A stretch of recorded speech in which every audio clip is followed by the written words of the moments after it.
All right, it's 5 o'clock, and this is my very first. Let's try this with a microphone. It's 5 o'clock, and this is my very first LanguageJones live stream. So I'm pretty excited. It looks like I might be the only one who's excited right now. But once some of you join, we're going to have a blast. And if not, I'll just talk to myself for a while because not much has stopped me from doing that before. So let's see. I got some highs in the chat. Hello. Hi, everybody.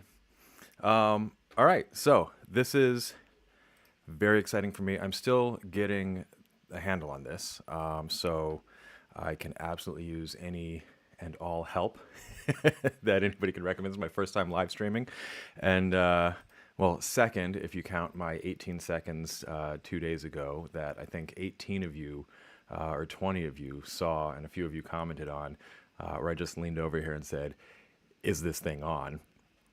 Turns out it was.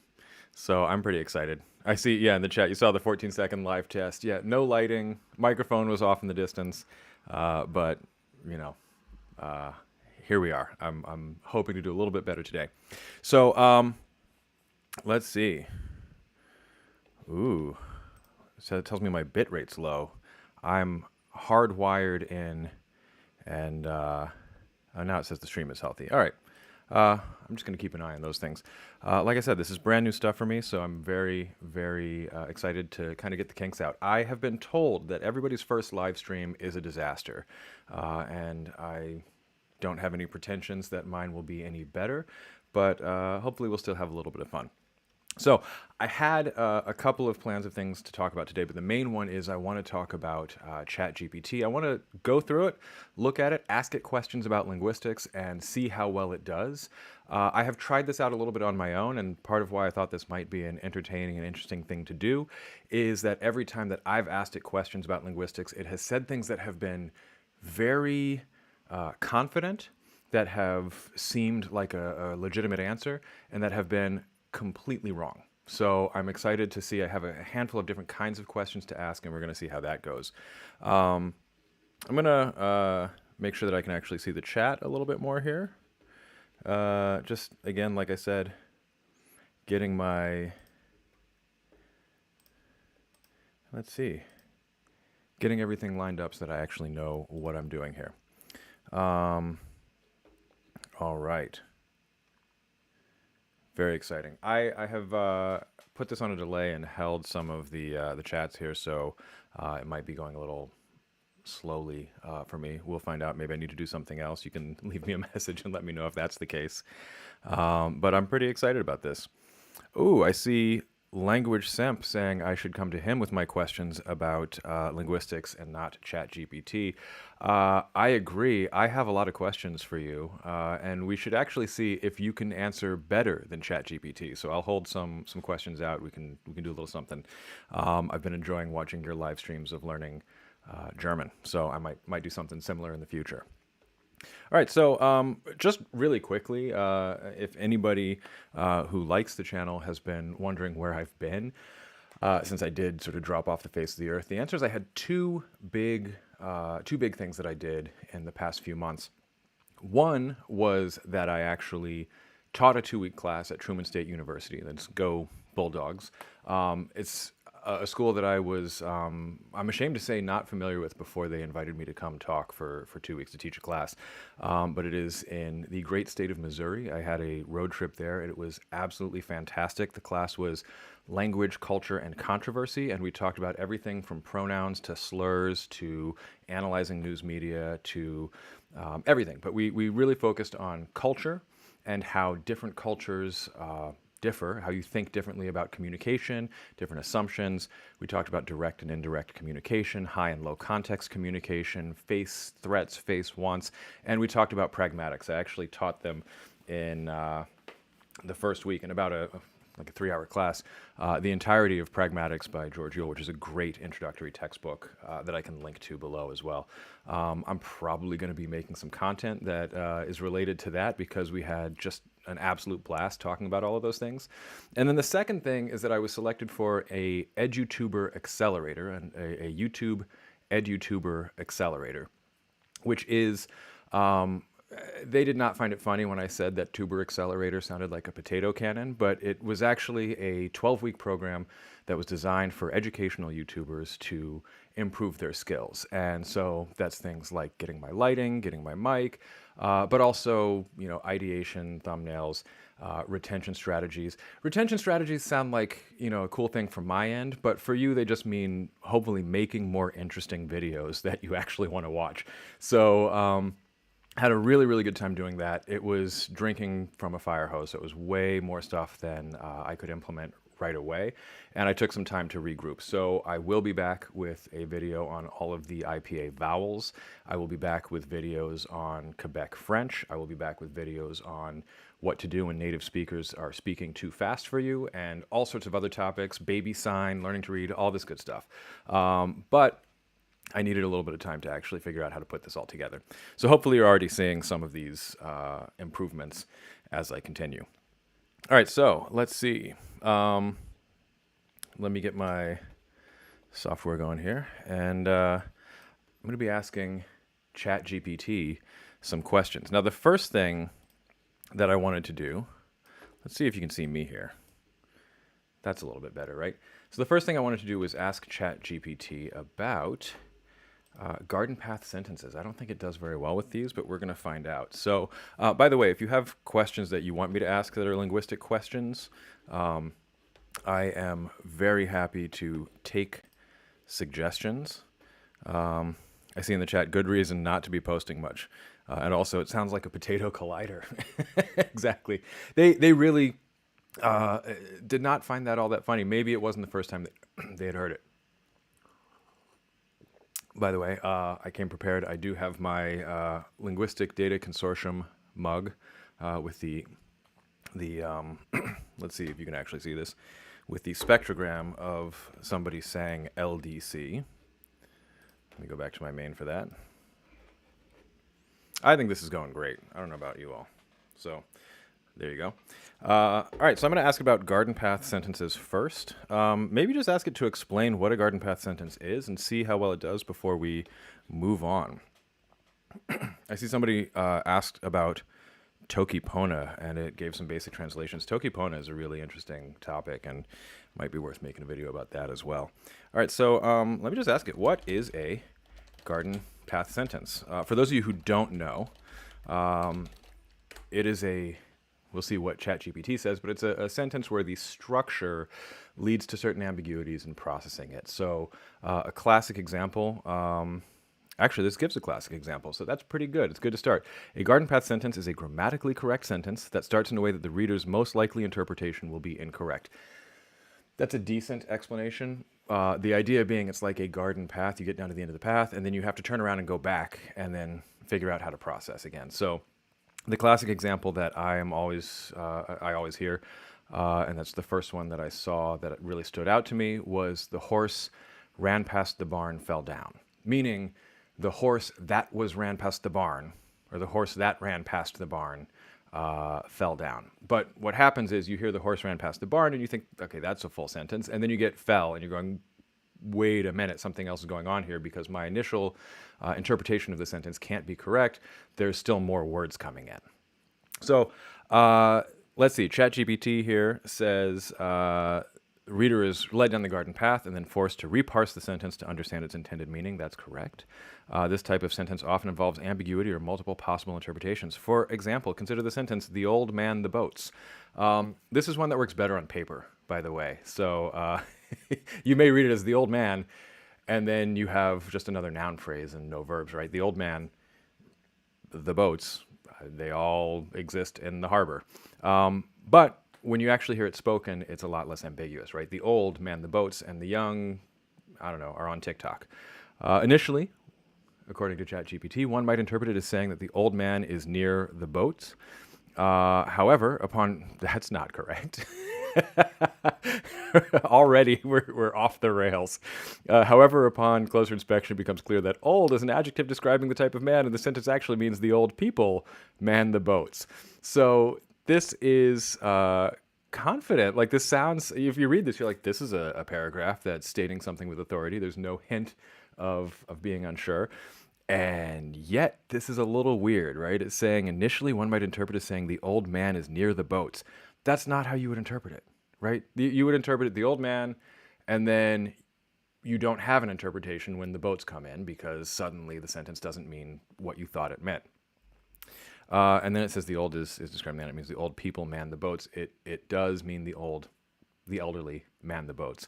Let's see. Garden path sentences are used to illustrate how readers or listeners parse and understand language. Sure. Highlighting the complexities of sentence structure and interpretation. Okay. This is one of those things where ChatGPT always has to give like an introduction and a conclusion. So you can ask it a direct question.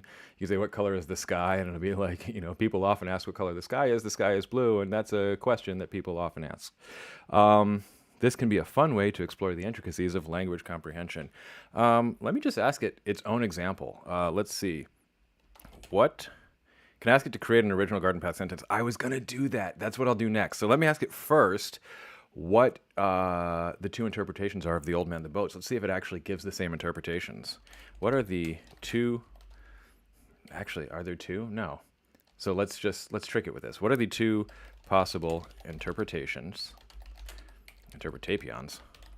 of the old man, the boats?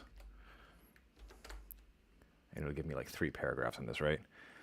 I apologize for the confusion in my previous response. That's nice. I made an error in my example. The sentence, the old man, the boats, is not a typical garden path sentence. I appreciate your understanding. It is. It's a textbook garden path sentence that's actually, I'm sure where ChatGPT got this is a textbook or some, Wikipedia or something talking about garden paths online. All right. To provide a correct example, so now it's just not going to answer. To provide a correct example, the complex houses married and single soldiers. Now, here's what happened. You just watched me process a garden path in real time, right? You heard me go, the complex, and put the appropriate prosody on it, instead of saying the complex houses married and single soldiers.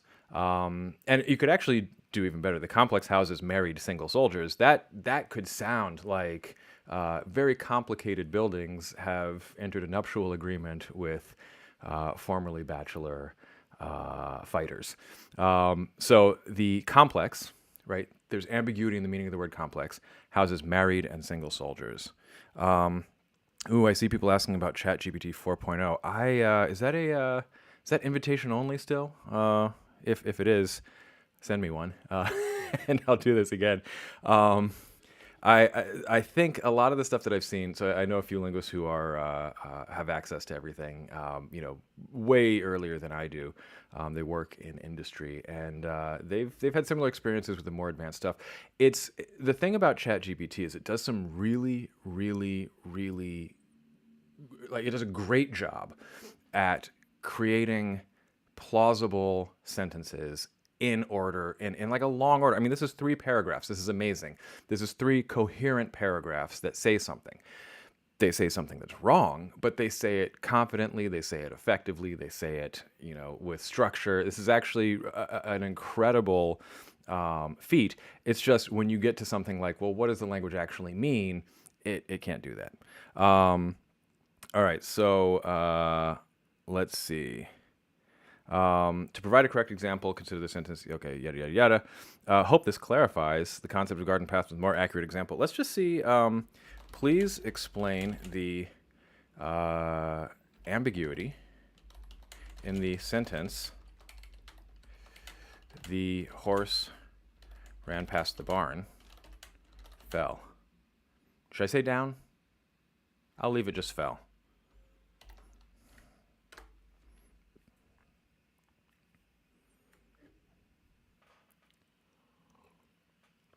Okay.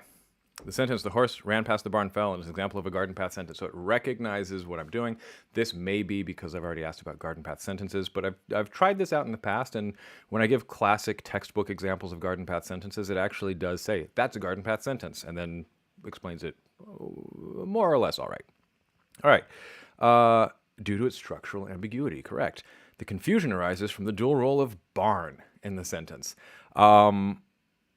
Not so great, right? So the thing that I just find fascinating about this is This is ChatGPT is used in all sorts of applications. ChatGPT is used. I mean, people are rolling out all sorts of social media stuff. I'm not always entirely sure when I'm reading something that's ChatGPT or a person, although I will say it was very clear to me that the undergrads that I taught this last semester were actually writing their own papers because there was an element of personality there. But, could you always tell ChatGPT? I don't know. The thing that makes it so interesting is that it's like the perfect structure. It's confident. It's confidently delivered, but the facts are wrong. And how you determine the difference between that and a student who wasn't paying attention in class at the undergrad level, that's really difficult. So, okay, it says the confusion arises from the dual role of barn in the sentence. That's not accurate. Now, the idea here is the horse that had been ran past the barn. The horse that was made to run, caused to run past the barn, fell. So the whole first part, everything up until fell, is selecting which horse we're talking about. What this says is initially a reader might interpret the sentence as if past the barn is a prepositional phrase describing the direction of the horse's run. It is. So the sentence might be understood as the horse which ran past the barn fell. That's good. Okay. However, upon closer examination, the intended meaning becomes clear. That is the intended meaning. Let's see. The word barn serves a dual function, so we're doubling down. In reality, the horse ran past the barn is a reduced relative clause. The full sentence would be something like the horse that ran past the barn fell. So it's basically saying there's an invisible that or there's an invisible which. This is dialect variation, and they both serve the exact same function. We could say, the horse that was run past the barn, done fell. All right, so this is not right. I'm gonna go with a suggestion in the chat and say, please generate some new garden path sentences and explain their ambiguity. But I think I have beat the horse that ran past the barn and fell pretty thoroughly at this point. I'm beating a dead, fallen horse behind the barn. Let's see. Please, I don't know why I feel the need to be polite to ChatGPT, but it just feels like the right thing to do. Please generate some new, let's just really hammer this home, never before written garden path sentences.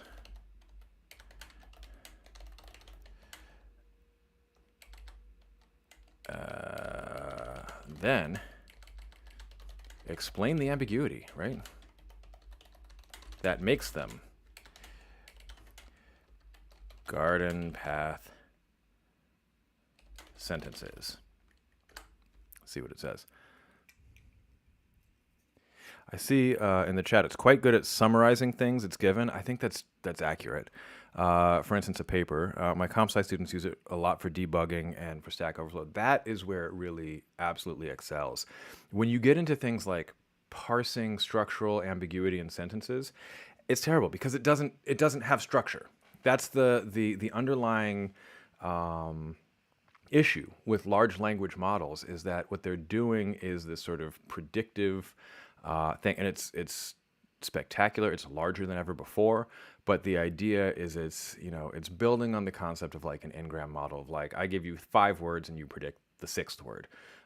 It's just doing that with a massive amount of data and with deep recursive neural nets or whatever. I mean, it's obviously it's proprietary. I don't know exactly what they're doing, but this is the general direction that this stuff is going. So what that means is there's no structure. There's no deep structure.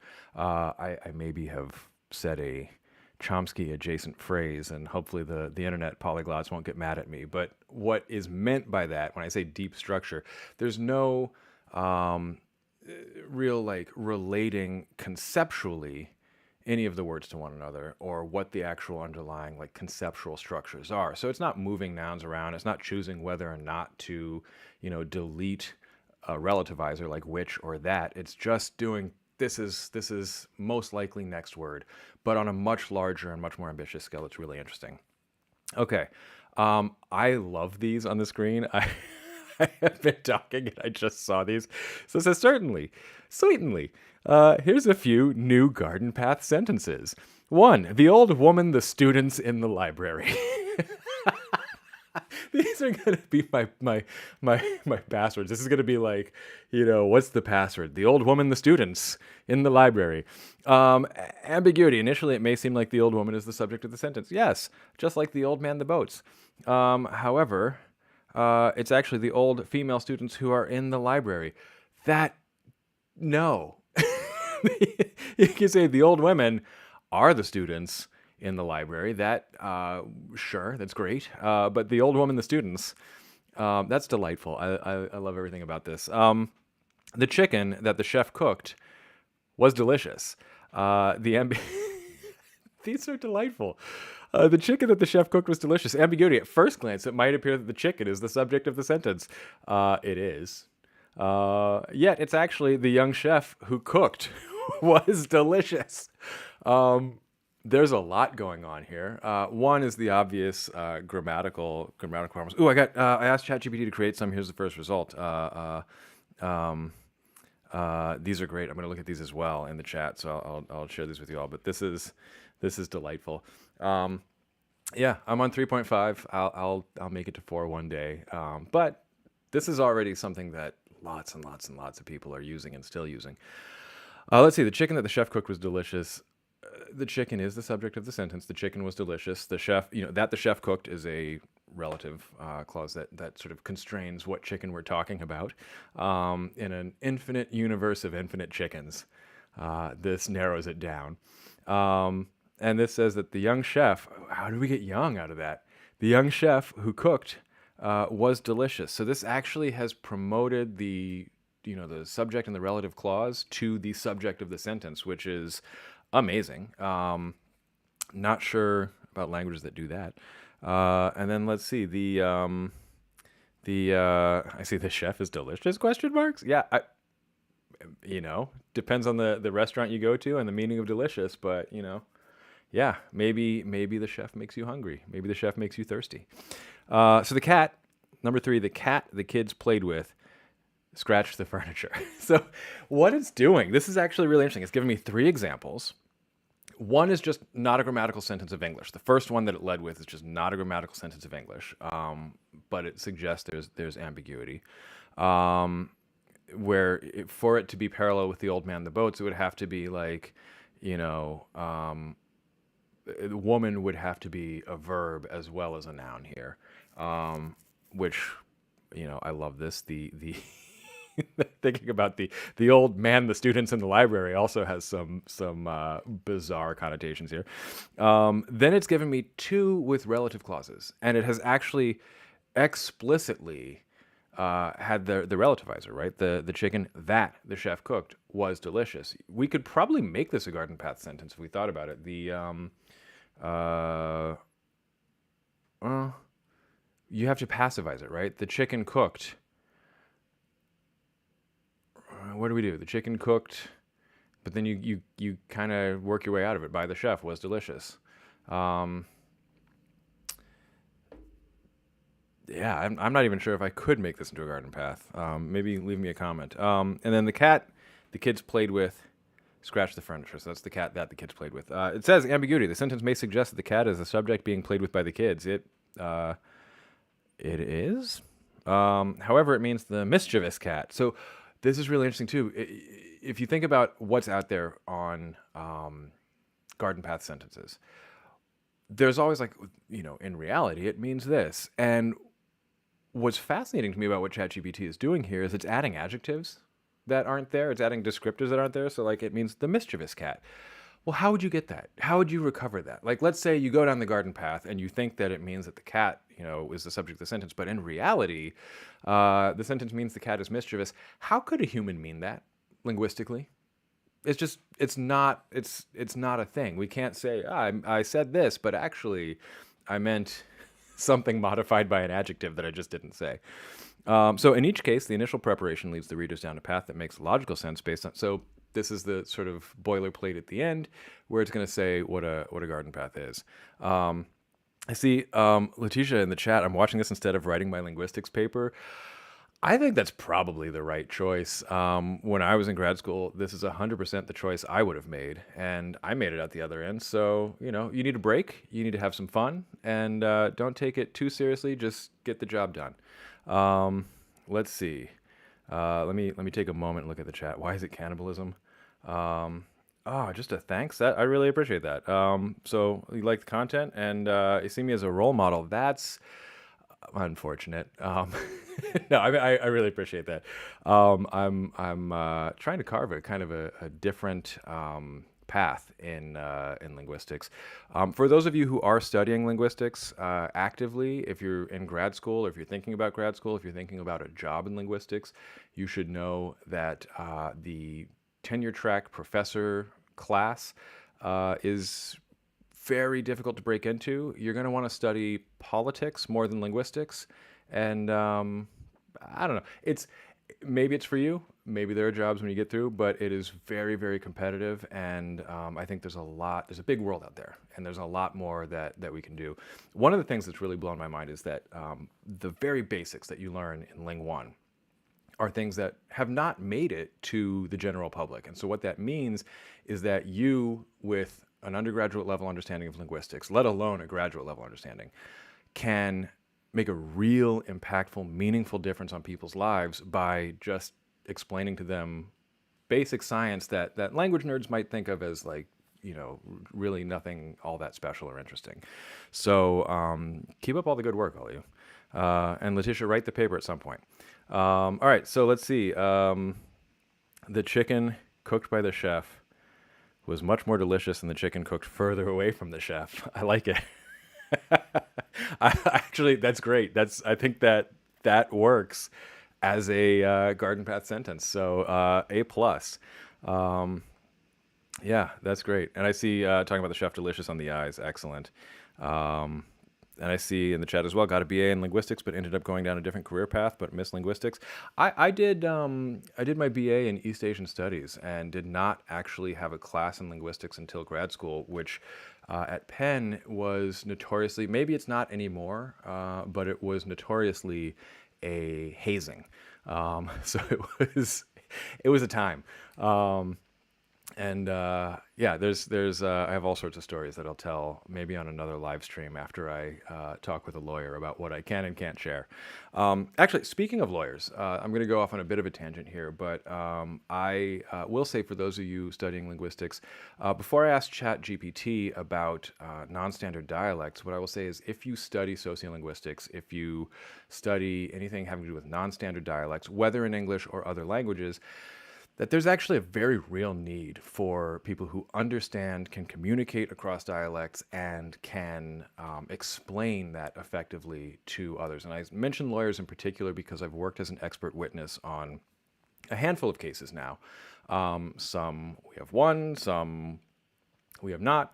And it's really been surprising to me, both the absolute level of ignorance in the general public, not just lawyers who are explicitly antagonistic, but the lawyers who are on your side or who have retained you as an expert witness, and the judges and everybody else. So it's actually a really interesting thing where being able to explain it clearly, and I don't know that I always do that, but being able to explain things clearly can make a huge difference. So I was an expert witness a few years back along with Dr. Hiram Smith, who's at Bucknell. He's a great guy. So he's a native speaker of African American English from Tulsa, Oklahoma, who became an expert on Spanish lexifier creoles in the Caribbean. He does work on Palenquero, and he currently teaches in Pennsylvania and speaks Pennsylvania Dutch. He's a black man from Oklahoma who's just hanging out with the Amish and the Mennonites and just rolls into the market and just chats people up in Pennsylvania Dutch. And he's doing a project on it now. It's really, really great stuff. But he and I both worked as an expert. That is my alarm clock telling me not to end this, but just no more coffee. So he's fascinating. We worked on this project together where he was retained as an expert witness and I was retained as an expert witness because we had both written articles on the use of the N-word in African American English. They're both in American Speech in 2019. There's a special edition where it's our articles. I co-authored one with Christopher Hall. Hiram wrote his own, and Jesse Grieser wrote sort of introduction and tied everything together. And we were retained for this because this guy was fired from his job.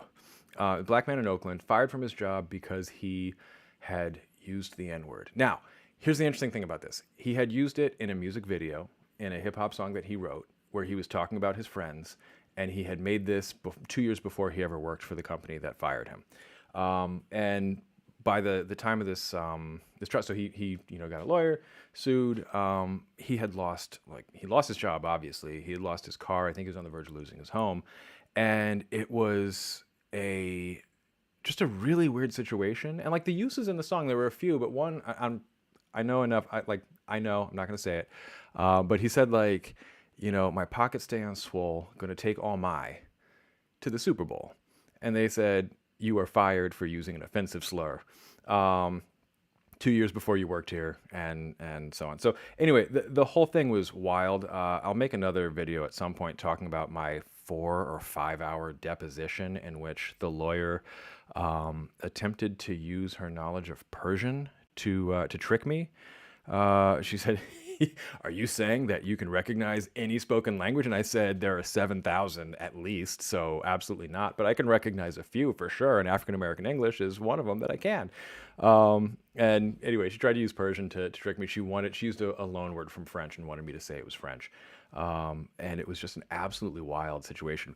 The point of all this is for those of you who are studying linguistics, this is something that I did not know, that one, analyzing the grammatical structure of the N-word in vernacular African American English would be something that could potentially help somebody recover his livelihood. And in other cases has been something where like the knowledge of AE has been something that relates to defending somebody on the stand or whatever. Like they're claimed to have said things that they didn't say, because the opposing counsel either doesn't understand or is legitimately trying to sort of twist what they said and convince other people that what they said actually means something different. But also, like, who knew that studying Persian recreationally, just because I like it, I like the sounds of it, I like the little devoiced R that they have at the end of words, who knew that was going to be what, like, clinched at least my deposition, my testimony, that would be what discredited the opposing counsel and embarrassed the opposing counsel. So whatever you're studying, you never know when it's going to come in handy. And if somebody, if you're studying languages, for instance, if somebody says, "What's the point of studying that?"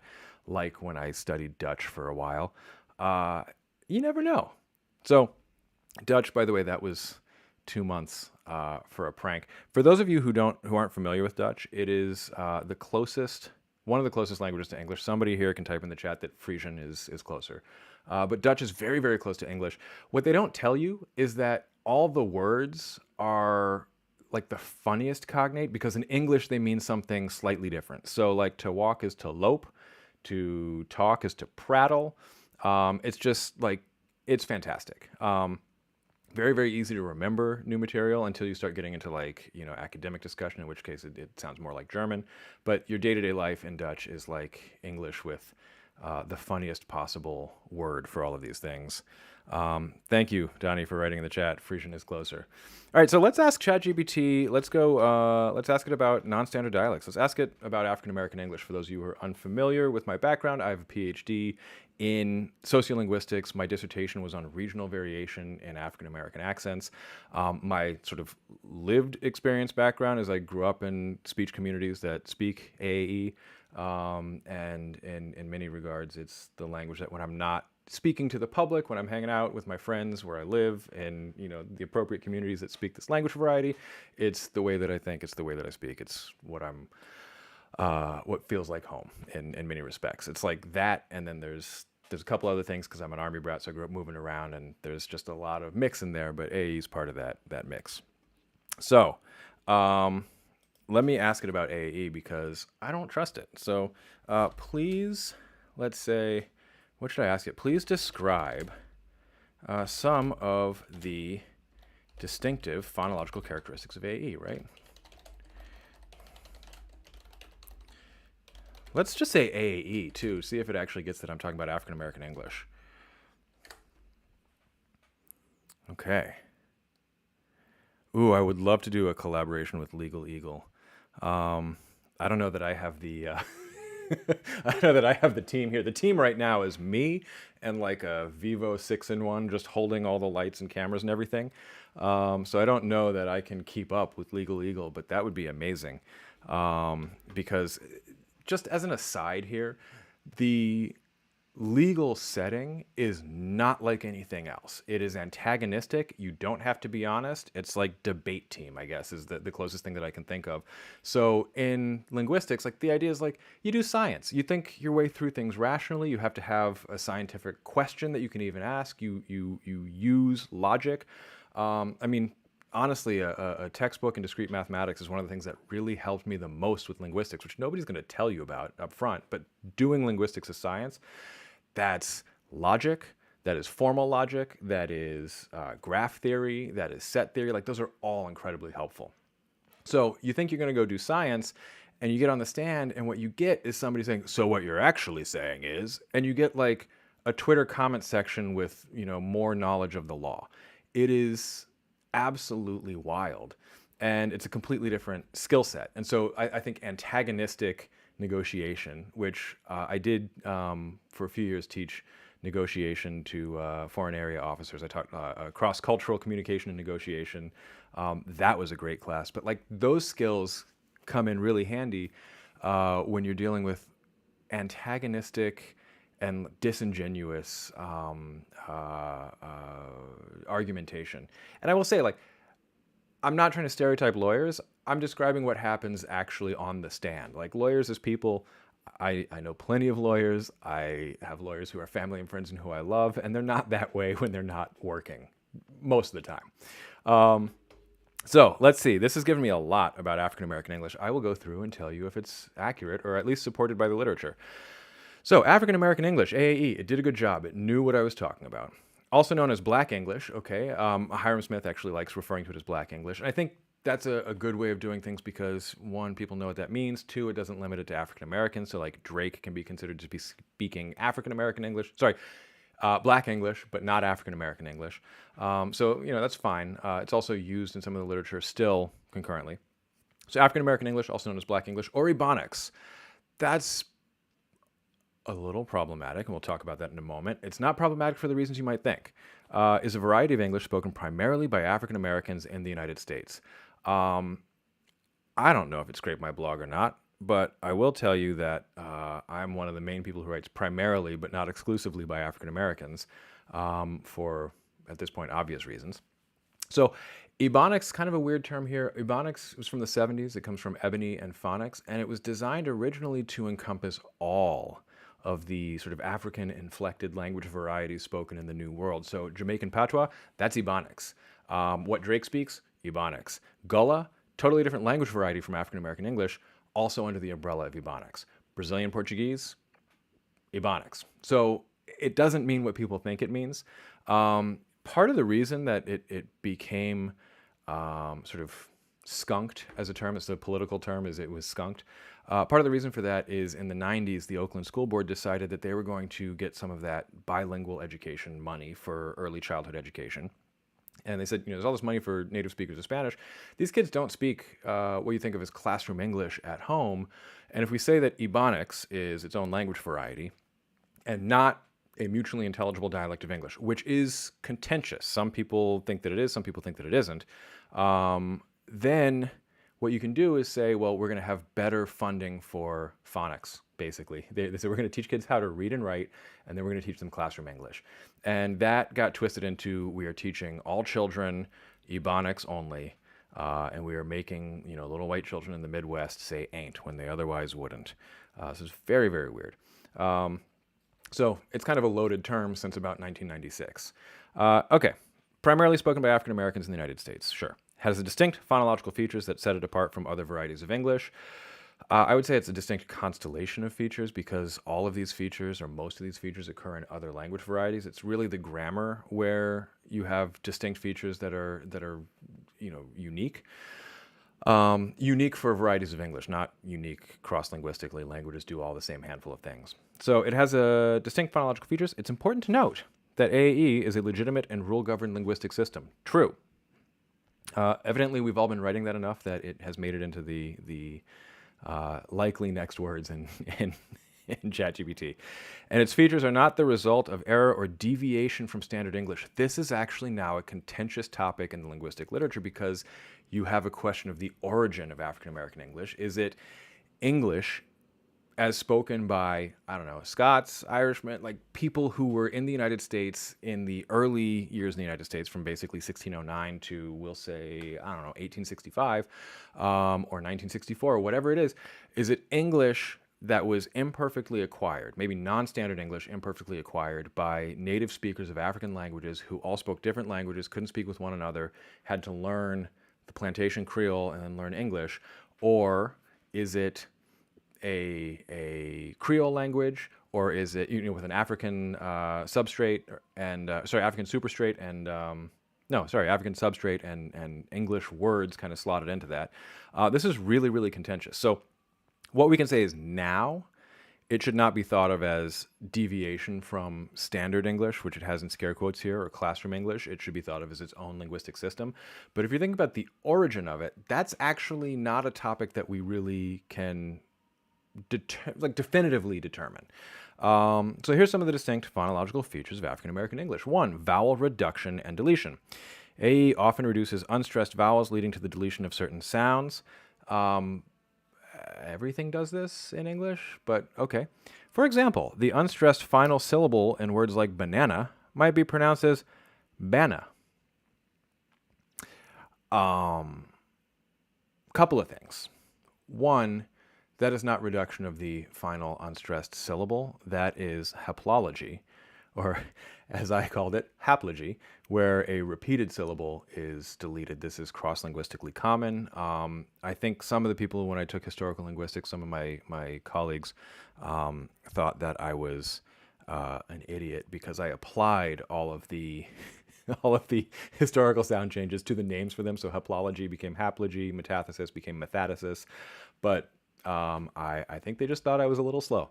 So anyway, this is haplology, and this is not something that is attested in the literature, at least not to my knowledge. There may be some recent papers that say something like this, but if I go outside in Harlem or West Philadelphia, like I'm not hearing people talk about banas. In DC, bamas maybe, but that's a separate issue. Let's see. Unstressed syllables, especially at the end of words, may be dropped. For instance, going may be pronounced as going.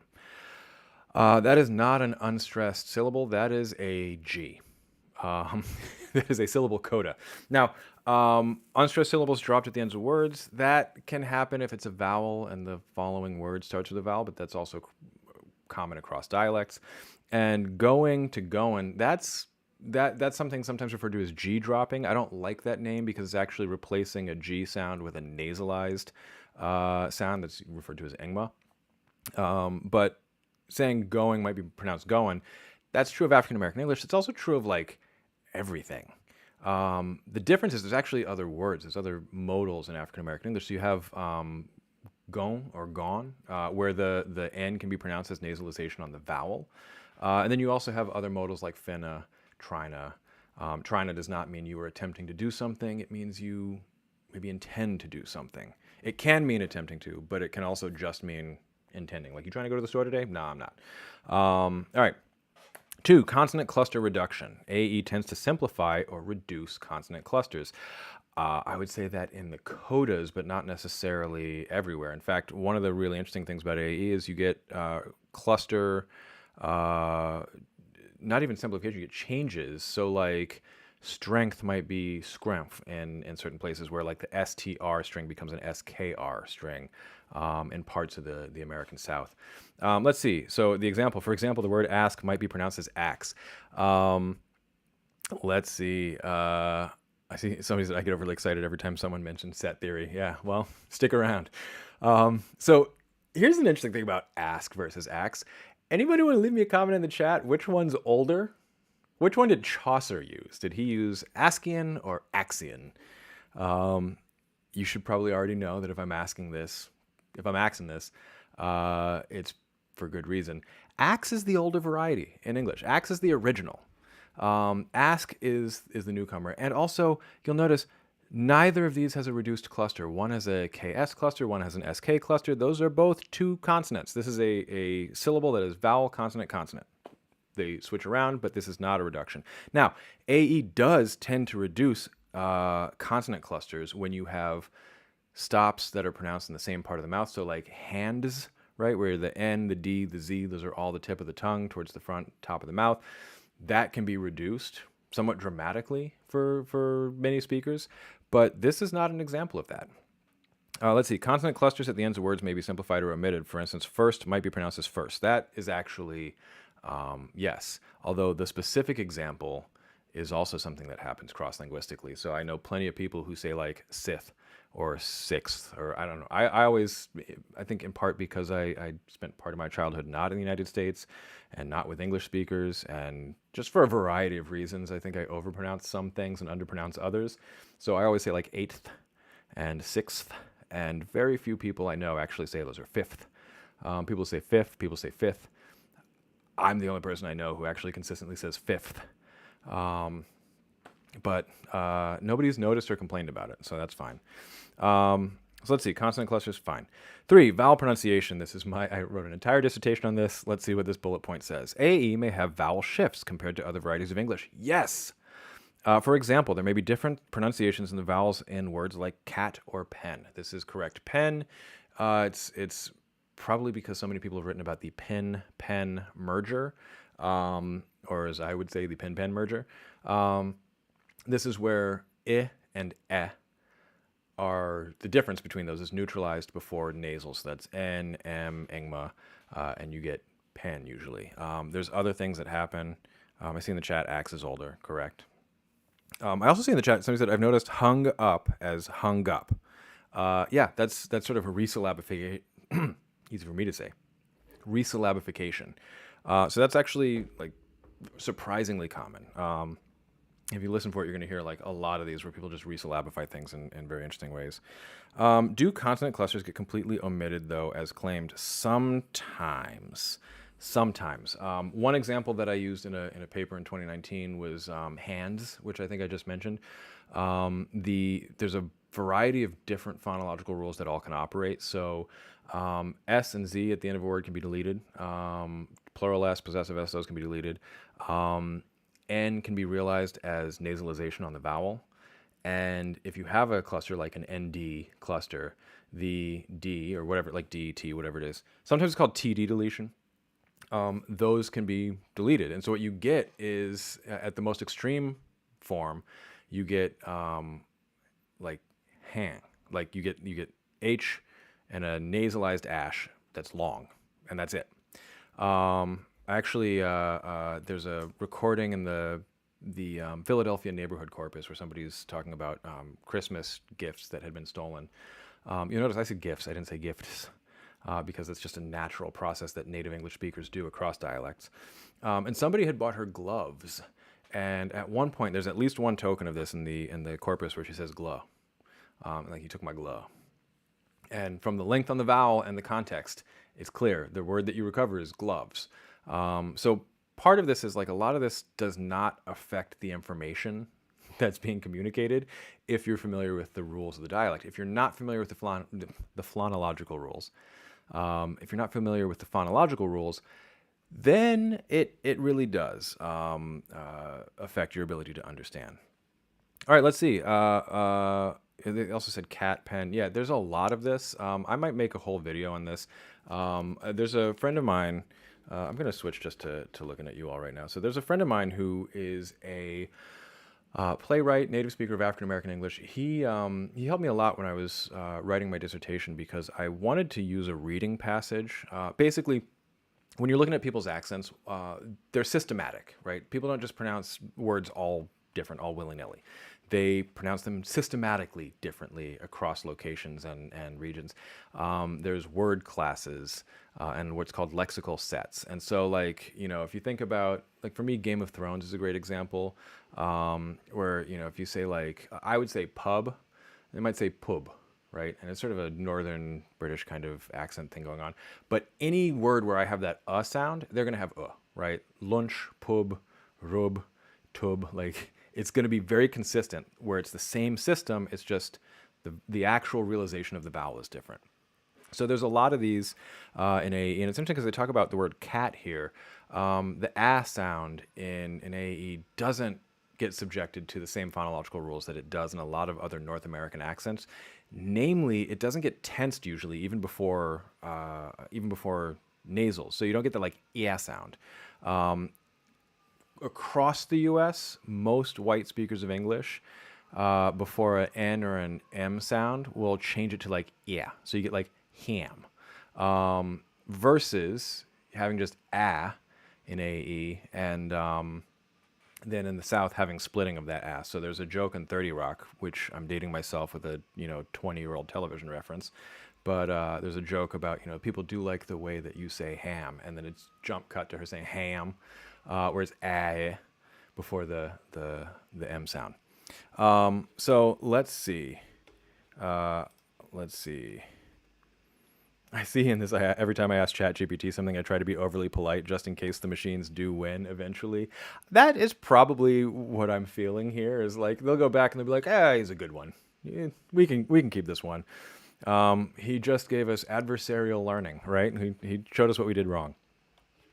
All right, so let's see. Final consonant devoicing. Final consonants, especially plosive consonants like B, D, and G, may be devoiced or pronounced with less force. For example, bed might be pronounced as bet. I'll give it partial credit. In general, this is not the case.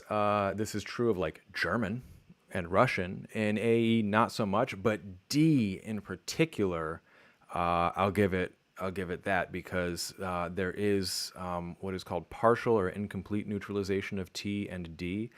Charlie Farrington wrote a whole dissertation on this, and he talks about it as incomplete neutralization because you can still tell the difference between the word bet and bed by the vowel length beforehand. Before the D, it's a longer vowel. Before the T, it's a shorter vowel. Both might be pronounced as a glottal stop for some speakers of African American English in some places. So like bet versus bet, like one just has a longer vowel. You would know from context, like I'm sleeping in my bed. All right, I'll give it partial credit. B and G, I'm not aware of any, I don't hear this a lot, and I'm not aware of any research papers on this, but who knows? And that's the problem with ChatGPT, right? Like, who knows? 5, rhoticity. AE is generally non-rhotic, meaning generally is a good hedge there, meaning the R sound at the end of words and before consonants is often not pronounced. Sure. For example, car might be pronounced as ka. Yeah, sure. This is actually really interesting. Not true in places like Salt Lake City and Seattle, where there are black people and they do speak African American English, and it is the weirdest thing. Last time I was in Seattle, I remember hearing somebody speaking AE, but also like every R was like a like it was there. Nothing was deleted. It was like the rate of deletion was very, very low. For a lot of African American English and especially in the Northeast, you do have this deletion or vocalization where it becomes like a vowel. Same thing with L. L can be vocalized, so instead of bowl, you might get bow, where it's like a w sound. I actually heard somebody on the subway yesterday who this is kind of moving beyond. So what happens just in terms of historical linguistics is like L might become a W sound. The W sound might then be just a length on the vowel, and then it might be just completely deleted. And I heard somebody, instead of saying y'all, say ya. And it was like very clear from context that it was Y apostrophe ALL, the second person plural, or polite for some people. But it had like moved, like this young speaker, probably in her teens or 20s, just there was no L, there was no W, there's no hint of a phonological L there, it was just ya. So it's very, very cool. Let's see. Word stress pattern. AE may exhibit different stress patterns compared to other varieties of English. Stress placement and multisyllabic words can differ, and this can influence the rhythm and cadence of speech. It gives no examples, but what it's talking about is like police or umbrella. Bree, if you're watching this, this is for you. So I have a good friend from Atlanta, and she's got all of these, and it is great. Now, this is actually shared by like Southern American, like white American English. So this is not AAE like unique. It's just unique in the North.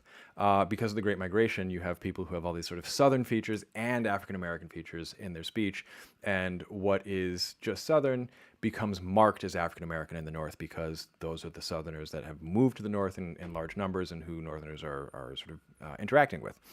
Let's see. Innovative phonological features. Let's see what that means. AE may have phonological features not found in other varieties of English. For example, the use of certain consonant or vowel sounds that are not part of the standard English phonemic inventory, with no explanation of what that might be.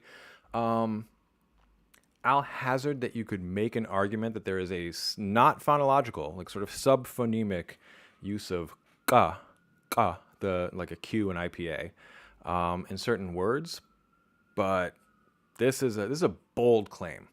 I would be probably taking points off for this claim with no citations if this was in a paper that I was reading, and if this was something that I was reviewing, I would be writing very strongly phrased words to the editor about the paper. Okay, it's important to recognize that AE is systematic, so we have the boilerplate here, rule-governed, linguistic variety with its own internal logic. All of this is true. It's just it gave us all wrong statements about that logic. Linguists study AAE, yes we do, as a legitimate and valuable linguistic system. All linguistic systems, I would say, are valuable. They give us, not just data about how language works, but also like cultures are instantiated in languages. And it should not be viewed as a deviation from standard English. Sure, I think that's okay. This says say rub and tug like that. Come on, for a super chat. No, do you want a trilled R on that, like rub and tug? The thing is, these all co-occur, right? Like I can't have my own accent and then just change everything to and keep everything the same. This is bizarre. So you have like a bunch of different things that all line up to create an actual accent. I see bedtime here in the UK. I'll watch the rest over brekkie. All right, then I better say some more.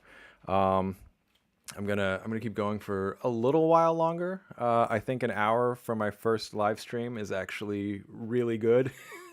I will have to make breakfast. I'll have to make dinner for for my wife and daughter who are waiting for me as I lock myself in the office and talk to my Canon. All right, so let me see. Do you think we might see AE develop into being unintelligible with the rest of English and widely accepted as a different language in hundreds of years? I'm going to go on record, on camera, on YouTube, with a even bolder take. I would say that some varieties of AAE are already divergent enough that people who do not speak it or are not familiar with it do not actually understand it. And I'm writing a book right now for the general public about African American English. I've got a bunch of different working titles, but one is something like Imitated and Erased. We can workshop that on YouTube. But the idea is that like people... I see. What are your thoughts on doing more of these live streams? I'm gonna do a ton. It's gonna be great. I'm having a blast. So to answer this question, people who do not speak AAE overestimate their ability to understand it. So I wrote a paper with my wife and with two other colleagues in 2019 that looked at court reporter transcription accuracy. I'm actually gonna just look at you while I talk to you now. So I wrote a paper that looked at court reporter transcription accuracy in Philadelphia. It was Philadelphia court reporters. They're certified at 98% accurate right now. And we played them Philadelphians speaking regular old Philadelphia English. It's just the Kevin Hart variety, not the Tina Fey variety. And they performed at 83% on average. And they changed the facts of like who did what, when, and where. And when we asked them about stuff like, we asked them to paraphrase what they thought sentences meant, and they just like sometimes they had a reasonable sentence, but it wasn't what was meant. And other times none of it made any sense. They said, well, it's not my fault that person can't be understood. But the thing is, the person can be understood. And what we actually tested was like 13 different grammatical constructions in African American English. It was like use of stressed been, use of habitual be, use of preterite done, like all these things that you can read about in plenty of the books behind me. And they just didn't understand, but they thought they understood. And you see this with borrowing on social media. So all this stuff that's internet language, that's Gen Z language or millennial language before that, or hipster language before that, and I mean the 1950s variety, not the 2000s variety, it's all African American speech, but it's not understood. And then it's sort of like playing telephone. It's like playing a guessing game as to what it means. So I've seen people use habitual be. It's a unconjugated version of, or a invariant version of the word to be that indicates habituality, but not like present progressive. And I've seen people just interpret that as like pirate talk. Like, if say like, I don't know, he be at the barbershop most days. Like they would interpret that as like the same as like, it be a hard rain and it's gonna fall. Like just not conjugating be correctly, and miss that it's a habitual thing. It's most days kind of situation. So I think there's a lot where African American English is not well understood and people overestimate their ability to understand it. And that's exacerbated by the fact that people, most of us are explicitly taught that there's like one right way of speaking English, there's classroom English, and that other people just speak sort of varying degrees of wrong. And then within the United States, there's this context of stereotypes about African Americans being all sorts of things, but a lot of the stereotypes are things like, lazy or unintellectual or whatever else. And what you get is people who say, one, that didn't sound like the way I would say it. Two, that means it's grammatically incorrect. And three, that's because that person can't make themselves understood, and not because I actually have a deficiency. I lack an understanding of a more complicated grammatical system. So I just finished, I'll probably rewrite it, but I just finished one of the chapters in this book where I'm talking about the grammatical system of African American English and the ways that it's more complicated than classroom English. It does more. It encodes more on the verbs. It has a more robust system of tense, aspect, and mood. And so you ask about like in 100 years, maybe. I see in the chat, Tina Fey speaks Delco, correct. Not Philadelphia. And Delco is a brilliant accent. Thank you, David. Hey, good to see you. All right. So the point is like, it's not so different that I don't know what the mutual intelligibility is. I think it's something probably like the situation in Scandinavia, where like, you can correct me if there's anybody who's Scandinavian here. You can correct me about the order of things, but my understanding is like Norwegians and Swedes can more or less understand each other pretty well. You don't have to code switch. And Danes can understand everybody, but nobody can understand the Danes, right? There's been enough phonological changes in Danish where Swedes are kind of looking at this going, I don't know what you're saying, but Danes can understand them. Same thing with like Brazilian Portuguese and Spanish, right? Like there's an asymmetry in people's understanding. I think African American English is well on its way towards being something where people who don't speak it don't understand it, but people who do speak it do understand other varieties. And that's in part because of power structures, and that's in part because of just AAE is the more complicated variety with more complicated phonology. I see LanguageJones says Scranton's got the best accent. We should do a Scranton accent challenge. We should do just an accent challenge in English at some point. So yeah, that's that. I have a couple more minutes I think I'm going to take. So what I wanted to talk about was, and not to brag about my daughter being precocious, but there's two things: baby sign, and also early childhood literacy education. Most of this is just going to be a plug for a podcast that I thought was amazing, but I'm gonna talk a little bit more about this later. I will ask ChatGPT one question about it. So quickly, baby sign. I don't know if you all know about this. I found out about this recently when it became relevant to me. I knew that like children can understand before they can speak. I knew that kids have like giant tongues relative to their heads and they don't really have control of the muscles or anything. I mean, watch them try to stand. They're terrible at it. Watch them try to walk. They're not very good at these things. So it's the same with their mouths. But what happens is like you get these kids who are really, really frustrated because they understand what's being said to them and they have thoughts that they want to communicate and they can't because, big baby tongues. So we've been teaching our daughter baby sign, and just on average, like this is very, very, robust in the academic literature on this. Children actually can sign well before they can speak. Now, sign languages are languages. They're different from the spoken languages. So American Sign Language is not American English with your hands, which somebody needs to tell all these kids who keep making gloves to like translate it. There's entire modalities. You use your eyebrows, you use your body movement, you use like where you sign. It's truly fascinating, and the grammar is completely different from American English. It's actually closer to Chinese than it is to American English. Baby sign is teaching them like words, verbs, like, babies aren't speaking in complete sentences in English anyway. So the idea is to use ASL or any other system of signs that you want, but ASL has been the foundation for this historically, and to use signs to communicate. And so we actually had an event where our daughter was with us in public, and it was a long event. About 3-4 hours, and people kept commenting on how well behaved she was, and nobody actually took us seriously when my wife was like, well, yeah, it's because she could tell us what she wants. They're like, oh, maybe you can't talk, but like this, there just sounds like milk, and like, this is toilet, so it can be diaper change or something. There's another one for diaper, eat, go outside. Like, these are all borrowed from American Sign Language. I might not be enunciating clearly in ASL, but I'm doing well enough to be able to communicate that I want to like play. And so it's something that's just like absolutely wild to see. If anybody's thinking about this, by the way, you should know that it does not slow down linguistic development.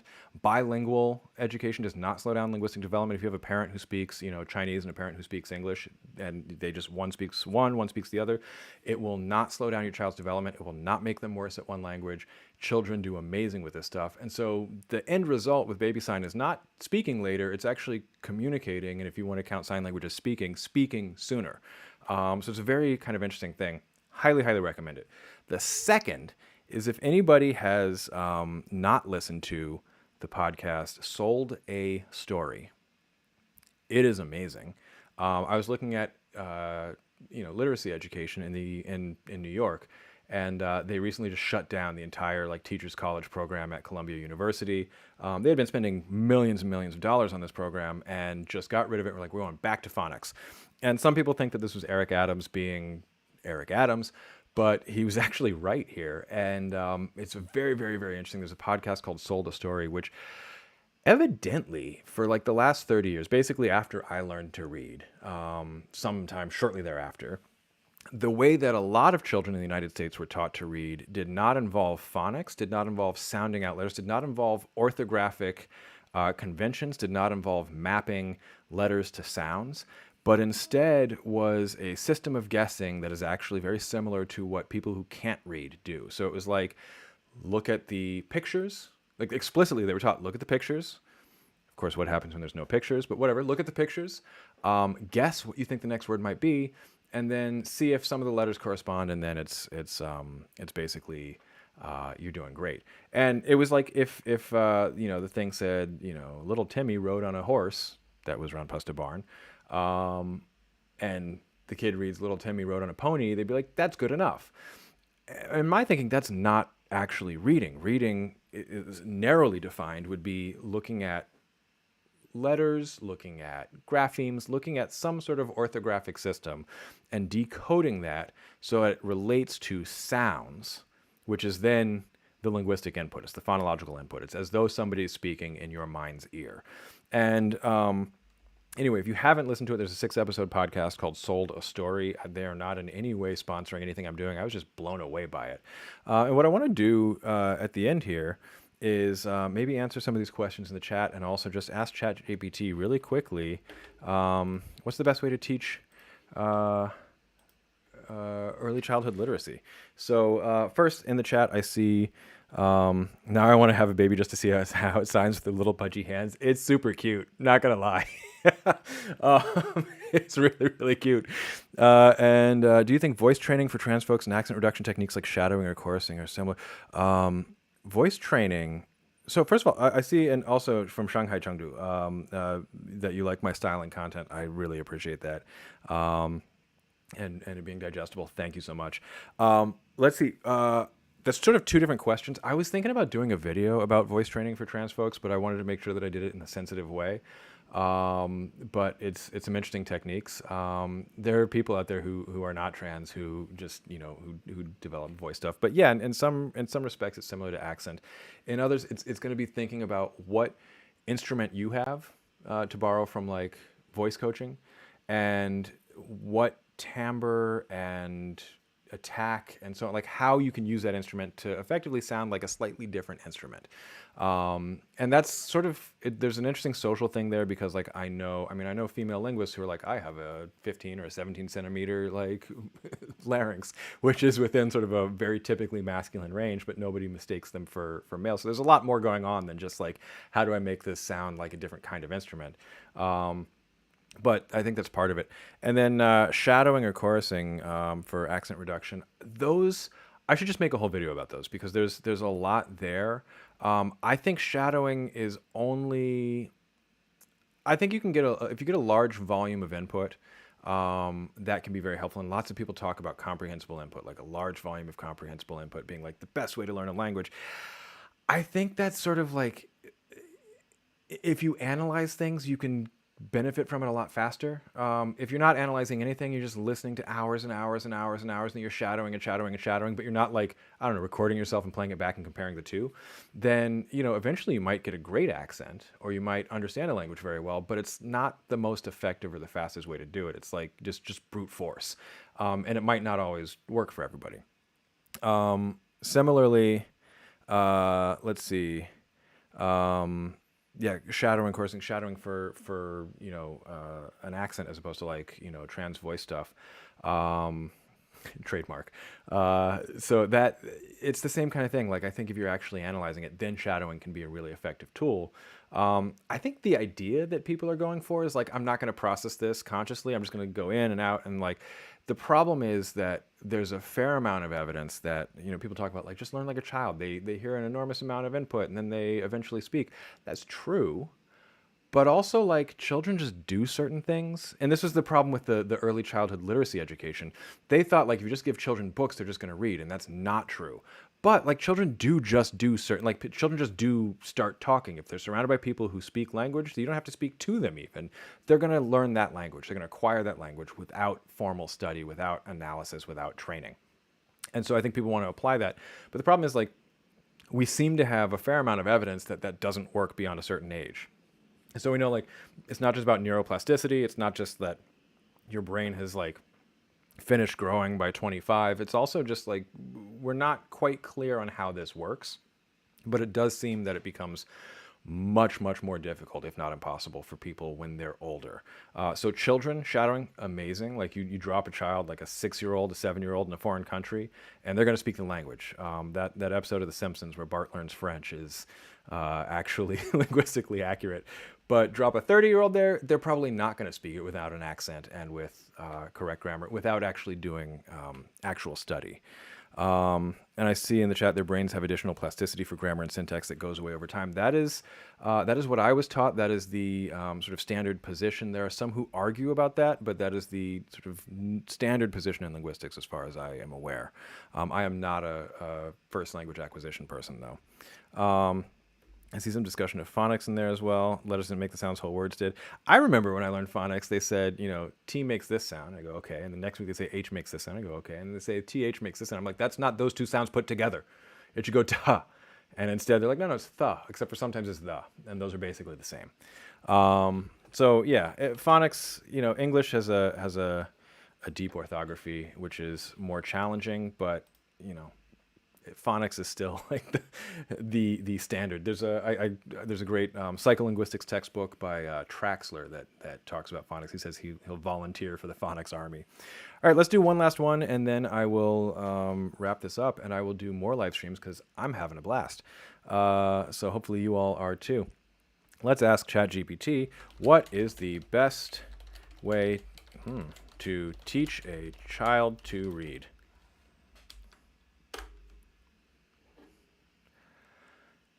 Ooh, excellent. ChatGPT has taken a bold stance in the reading wars. All right, let's see. And if there's anybody who specializes in this, you can tell me if any of this is wrong. Teaching a child to read is crucial. they always do this. This is a thing. This is like a very undergrad kind of thing. Like I ask you a question and then you have to write an introduction. Like, no, you can just answer the question. You can just do that. Teaching a child to read is a crucial and rewarding process. You don't have to tell me that. I asked you how to do it. It lays the foundation for their academic success. Yes, here are some effective strategies to help teach a child to read. 1, start early. Okay, sounds great. Introduce books and reading at an early age. Check. Reading to infants helps develop language skills and a love for books. Now, there are some linguists who argue that this is not strictly necessary. There's plenty of cultures where they don't do that. Children learn their language very well. So there's some sort of deficiency models of language that are kind of lurking in the background here we should be very careful about. But starting early and introducing books, like that's not going to hurt in teaching a child to read. 2, phonics. Yes, teach phonics, the relationship between letters and their sounds. Start with simple, common letter sounds and gradually introduce more complex ones. I like that. Digraphs, trigraphs, chunking, right? Tion is shun. That's like Sion is Jean. That's easy. Language Simp, if you're still watching, you should be doing this in German, man. I think you already probably are. All right. And I see Shanghai Chengdu, you had added something to the super chat. Thank you. I'm not going to do the NPC like character thing. I should come up with a linguist NPC like, like smoking the pipe or something. But thank you for that. I really appreciate it. And I'm glad that I answered your question well. So let's see. Use sight words. Also a good thing. So sight words, let's introduce common sight words that children encounter frequently in text. This is accurate. We tend to read, once you know how to read, you're not sounding things out. You do that with unfamiliar words, and you can do it very quickly and automatically in some cases. But you're not sounding everything out. You recognize most words pretty much instantaneously. So using sight words is great, especially the ones that don't follow regular phonetic rules and need to be memorized, like of. How often do you see the word of? And the F is not pronounced like an F. Anyway, read aloud together. Read books together regularly. That seems like it makes the activity fun, but is not actually like strictly how you teach a child how to read. Choose engaging, age-appropriate books. I don't know about that. Let's just read, the encyclopedia. Make it a fun and interactive experience. Ask questions about the story to encourage comprehension. That's good. I like that. Create a print-rich environment. This is something that's a little contentious as well, but it seems like, how could that hurt? Surround the child with written language. I think the argument some people make is that it's not necessarily as well demonstrated that it helps as that it can't hurt. Create word wallets. Use magnetic letters. This helps reinforce a connection between spoken and written words. Sure. Build vocabulary.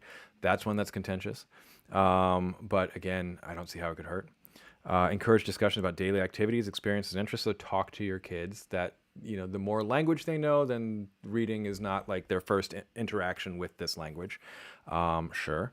By the way, there's a ton of words that people learn from reading. You can always tell the precocious reader when they say things like, I was misled by that. You can leave yours in the chat if you if you have a few of those. Infrared was mine when I was a kid. I think it was like, I'd seen Predator or something. I read something about, I don't know, but I was like, oh yeah, there's infrared lens. And my dad was like, do you mean infrared? I said, I realize now that I do. Let's see, use technology. I don't know about that, unless the technology is the printing press. Educational apps and online programs can supplement traditional methods.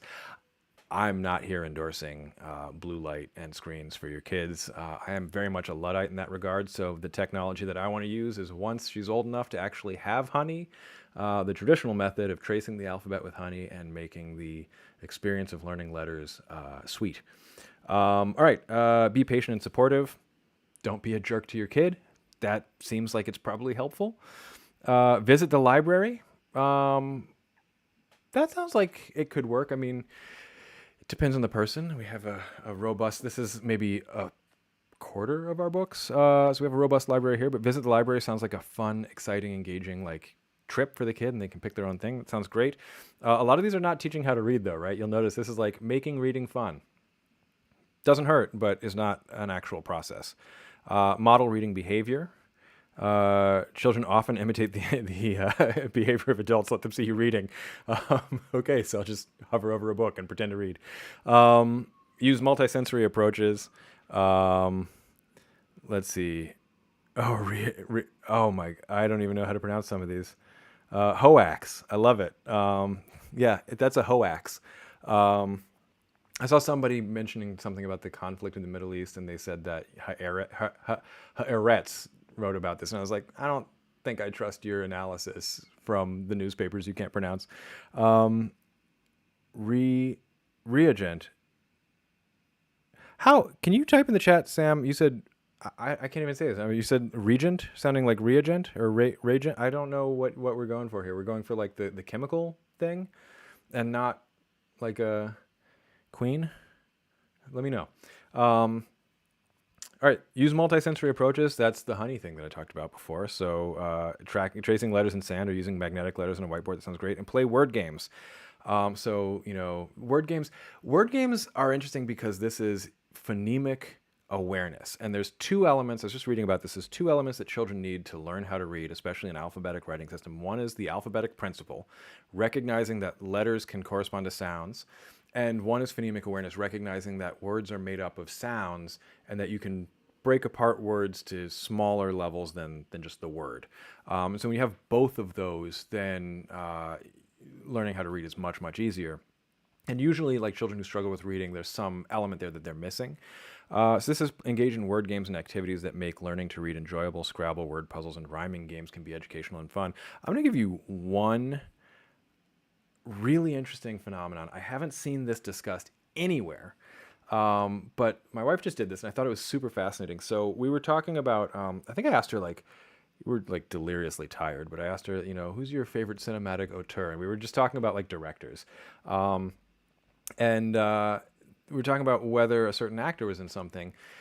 And there's all these tip of the tongue effects that are studied in psycholinguistics, where they talk about like, you might actually like get part of the word and then you can't like, you know what I mean? Like, oh, it starts with a T and it's like 3 syllables, but I don't remember what it is. Like those things are very, very well studied. I've never seen anybody describe this particular effect. So if anybody knows of a paper on this, I will send it. I see hyperbole in the chat, hyperbole.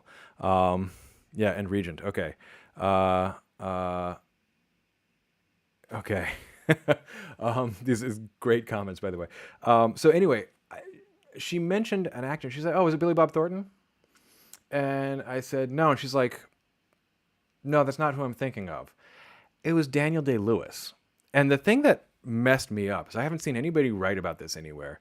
That is a stress pattern. That's a 5-syllable stress pattern that she did. I don't know if there are other actors that have the name, but it was Bubba Bubba Bubba. And like she mentioned that's how her brain works, which is I think fantastic. It's not how my brain works. And so like the tip of the tongue effects for her are sometimes like, oh yeah, it's like it's like a trochee. Like that's not at all how I think. But it was Billy Bob Thornton, Daniel Day-Lewis, which messed me up. I see in the chat epitome and quinoa, aka epitome and quinoa. Debut is debut. Doing the butt. Yeah, classic song. All right. Isn't that similar to your Benedict Cumberbatch post? It kind of is. Yeah. There's people who play a sort of word game with Benedict Cumberbatch. Banderclot, whatever, Bandersnatch. But it's slightly different, and I don't really like. I need to look into this because I don't know of any studies on this of just like solely prosodic priming, especially in like a domain that's like 5 syllables. I thought it was amazing. I had never realized that Billy Bob Thornton and Daniel Day-Lewis shared a stress pattern. So that can be your like, your party icebreaker. What do Billy Bob Thornton and Daniel Day-Lewis have in common aside from being actors? And the answer is their stress. Bumbleclot Haberdash. That is my Jamaican suit maker. All right, so I think I've covered basically. Let me look at you all. I've covered basically what I wanted to cover today. I have plenty of other topics for live streams that I will definitely do later. It was a lot of fun, and what I will say is, let me ask you before I go, what you would like to see in a live stream. So I mean, I've been watching Language Simp. He Language Simp, if you don't know, is the hyperpolyglot Giga Chad alpha male who speaks all the world's languages. I find his channel very entertaining, if factually questionable sometimes. But I tuned in. He's been just studying German and doing that on live stream, and it's been I think entertaining for people. It's weirdly entertaining for me. I found myself watching it like more than once, and I'm not really I'm not learning German, but I'm kind of rooting for him and interested to see how people answer his questions and what his learning process is. So all of that is by way of asking, aside from like a linguistics Q&A office hours kind of thing, maybe something a little structured like this, is there interest in 2024 when I sit down to study some new languages, just doing a live stream learn along? You can let me know in the chat if that's interesting to you or not.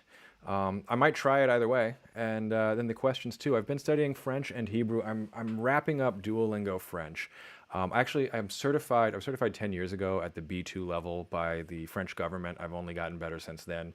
My powers have only increased. But I wanted to like complete a course to feel like I'd done something, and Duolingo is effectively free for me because I'm on a family plan that I don't pay for. And by the way, thank you, Jane. And so I'm wrapping it up. I'm on track to finish early 2024, if not before. And so I'm thinking, what do I do next? I've been studying Hebrew. I've been studying Spanish, French. I'm going to continue studying Hebrew because that's much more of a slow, steady, wins the race kind of thing. But I said Jones only knows two languages. Jones knows a few. I do have a degree in East Asian studies, and I've studied Mandarin for a long time. I speak it pretty all right, depending on the topic. But yeah, and Dutch and a handful of others. I speak a lot of languages. People ask, how many languages do you speak? I speak a lot of languages at a very low level. I speak a little bit of a lot of languages, as I think I said in another video. And I'm trying to really like work on that a little bit more. I'm not trying to be the hyper polyglot on YouTube. There's plenty of others who are are younger and have the brain plasticity to just blow me out of the water there. But I do enjoy it. So if you're interested in this stuff, I don't know. I'm thinking about Spanish. I'm thinking about Persian, going back to Persian. I study that off and on all the time. I could look at Dutch. I can go back to Zulu. Like, let me know if that's interesting to any of you, and maybe I'll just start a live stream and see who sticks around for that. Learn Norwegian. That was out of left field, and I like it. I see in the chat, you spoke about discrete math helping, which is dope. Yes, it is. Are there any places to dive into maybe linguistics and programming? There is a lot. So there's a discrete math textbook that I don't remember the name of, but was, I think it's like Discrete Mathematics and Applications. I was trying to remember the name of the author. There's also a handful of books like, Formal Methods in Linguistics and so on. If you're into syntax and semantics, that's where it like really comes into play. If you do phonetics and phonology, more phonetics than phonology. If you do phonetics, the actual programming is going to come into play. And same with sociolinguistics and sociophonetics. So there's a lot that's like statistics.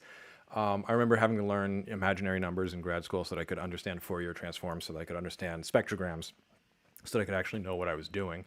And so that's something that is really interesting. But for programming, I mean, NLP is where it's at, and that world is changing. I know Dan Jarafsky has a textbook. I have the second volume, I think. Yeah, it's somewhere on here. I think it's there. So volume 2 of that book is fantastic. Volume 3 is largely available for free on his website and via, I think it's stanford.edu.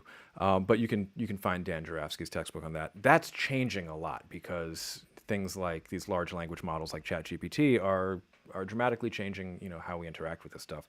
But even learning the older stuff is really interesting. I find like hidden Markov models really fascinating, and they do a really good job of like speech to text kind of analysis. So there's lots of layers of this stuff that's really interesting. Dan Jarafsky's textbooks are a great place to start. If you're into syntax, then Core Syntax by David Adger is a really good starting place. And I can actually put a link after the live stream. I'll put a link in the comments. I'll put like Amazon affiliate links for the books that I recommend. So you can check back on that. I see Isi Zulu. How are my clicks? My clicks are okay. I'm missing a tooth here, so they're all right. But Zulu, so there's a Zulu professor at Penn who is fantastic. And by Zulu professor, I mean she is Zulu and also she teaches Zulu. And so she's great. It's Dr. Audrey Mbeje. And I studied for a while under her. I wanted to have more typological breadth, and Zulu will absolutely challenge somebody who has only studied European languages, although it does look a lot like French in many respects if you kind of squint. But my clicks are like, you know, I don't know, angi ondi. Like I can, I can, I can with the best of them. The harder thing that students actually struggle with, more than the clicks, is the sh sounds. So like gishala is for some reason way harder for students than like, you know, amanda. I do tend to like nasalize or aspirate them when I shouldn't, so it's I have an accent, but I really have no problem with having an accent in Zulu. Let's see. Thanks for the recommendations and for the links. I'll upload those. It's great, and love to see more discussions of some of the ways that ideas like aspect, termination, consensuality, desire, and will, and other ideas that get expressed between syntax and word choice. I'll do that. I'll do a live stream on that. And yeah, I want to talk about things like modality, things like emotion, and we'll do that. I'll do that in another live stream. You have my word. I also see somebody said I wrote about isiZulu for my final linguistics paper of my degree. That's excellent. Yeah, I wrote a little squib for the Linguistic Society of America. It was published through the proceedings, where I pointed out that noun phrases in Zulu, some noun phrases look like izafa constructs in Persian, or like similar to construct state in like Arabic and Hebrew, which seemed like really low-hanging fruit, but it was not the dominant analysis, at least when I was looking at this. So I thought it was a lot of fun. You can find it on the Linguistic Society of America website, and I'll put it up on my website too. I'll put a link in here. All right, I see. We should cut the stream earlier. You can always go back and watch. I'm gonna leave it up for video on demand. And opinions on minimalist syntax. That was the hazing that I went through at Penn. So that is what I am trained in. But I'm expanding my my knowledge base. I've been talking with people who are trained in, construction grammar and other varieties of syntax. I think at the end of the day, what you have is we can generate infinite potential, grammatically correct sentences of our target language from a finite stock. And so there's some system in analyzing it. I think there's a lot of like notational flavors. I don't really have strong feelings about some of the big fights.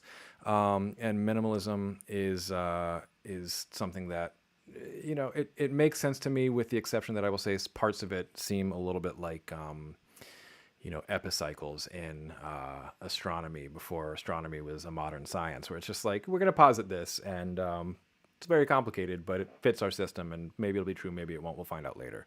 In the chat, like Arabic, idafa, yes, exactly. Exactly. All right, so I want to thank you all for your time. I had a blast. I see at 6:30. I did an hour and a half on live stream. I've run out of tea. My family is hungry. So I'm gonna wrap it up here and do some more live streams later. I think it's a lot of fun. Maybe I'll do some language. Maybe I'll do some of this like office hours. I think what I'll probably do is like make a semi-regular, if I can, office hours, and then I'll keep making videos that are deep dives into some fun topics. So thank you all for this. I really level it. Level it. I'm reading Dave Hayter writing "Level Up" to the level up the Zhongwen. I probably should. Good friend of mine is moving back to Taiwan very soon, and so I should probably 提高我的水平. Maybe I will. Maybe 2024. I should do a poll. Thank you all. The time did just fly by. Everybody go eat something. And Letitia, write your paper. Thank you for joining me. Now, take a break and get your work done. I'm going to hold you accountable. Let us know in the next live stream or in the comments somewhere how that goes. All right, now I have to figure out how to end the stream, but I think the big red button that says end stream might be it. So thank you all for your time.